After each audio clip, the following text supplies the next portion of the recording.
Okay, so hola, Miss Banana. You were saying something about the whole, meditation and spirituality.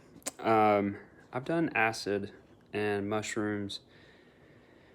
Uh, Never done ayahuasca, but I'd like to try it. Um, Peyote, I'd like to try that. But anyways, yeah. For some reason, out of the whole talk, I think it's you get some kind of idea and you can't just let it go. You have to just follow through with it. Some kind of like trigger, I guess. So here's one of my triggers. When I was listening.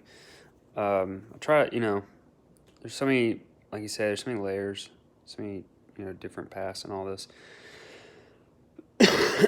And for me, when I was listening, I heard about anxiety and how supposedly, all right, check out Dr. Brownstein. If you ever get a chance, I'm pretty much.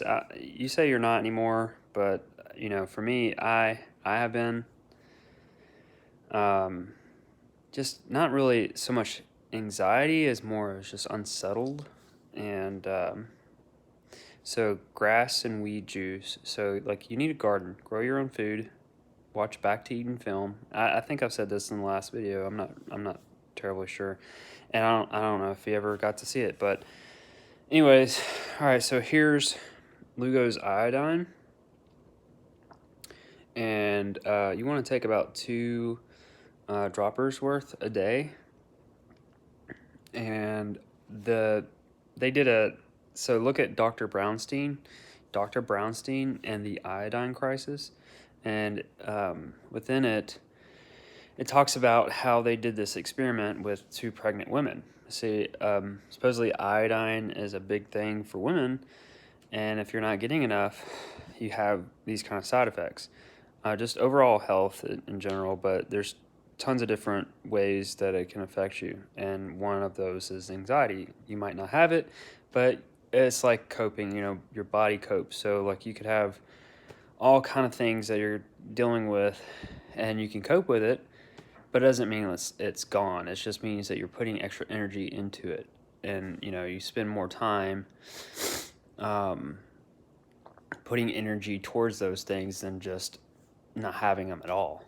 So check out Dr. Brownstein, Lugo's iodine, the iodine crisis. Like I was saying, they did this study where they had two pregnant women, and one of them got iodine. And it's just two. I think it was just two women. I think it was just one little experiment with two women. I'm not sure if you watch Mike the Vegan, but he just reviewed and Foot Shoulder, vegan foot soldier. They did an experiment with a carnivore and a vegan. They switched diets to see where their blood test would go.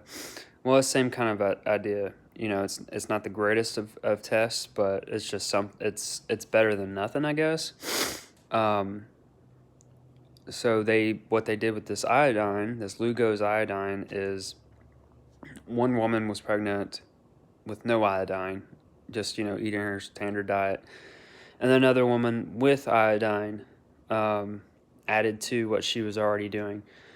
And it turns out the woman that was pregnant with the iodine ends up her kid goes to school and graduates college, or she I think it was a girl, ends up going to college at like 10 years old because her mom, and this could be all anecdotal or whatever, but the other mother that didn't get the iodine, you know still has health issues and all these things. And but yeah, anyways, I can tell it's made a huge difference for me.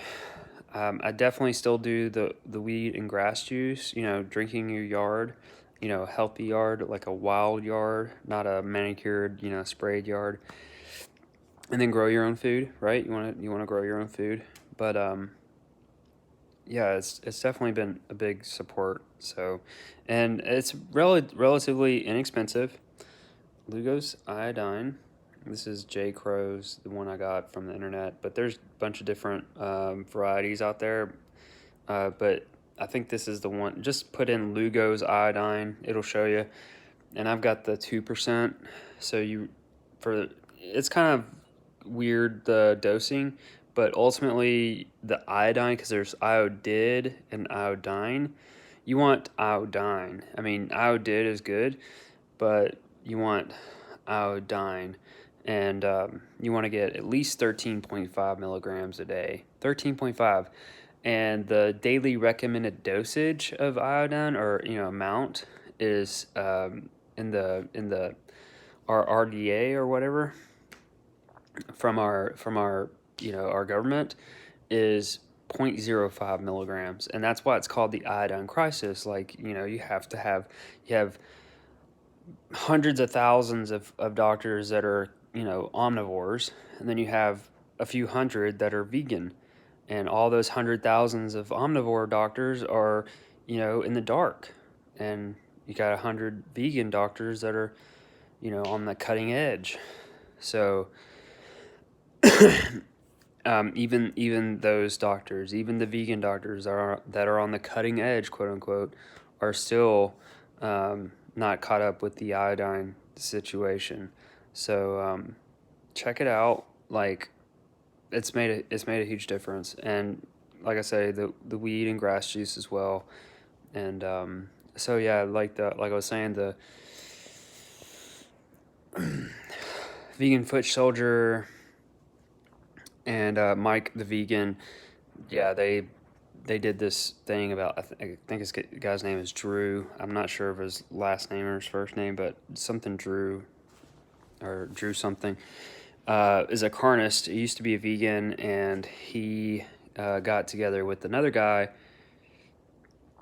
another carnist, and they said, well, let's get a vegan to do the blood test to see the results of switching diets. And they did, and Mike and Foot Soldier did a review, and it turns out like we'd all expect. I mean, the cutting edge would expect that, yeah, the vegan end of it was the healthier way. But anyways, I'm rambling, whatever. Anyways, had to throw that at you. I appreciate your videos. See you around.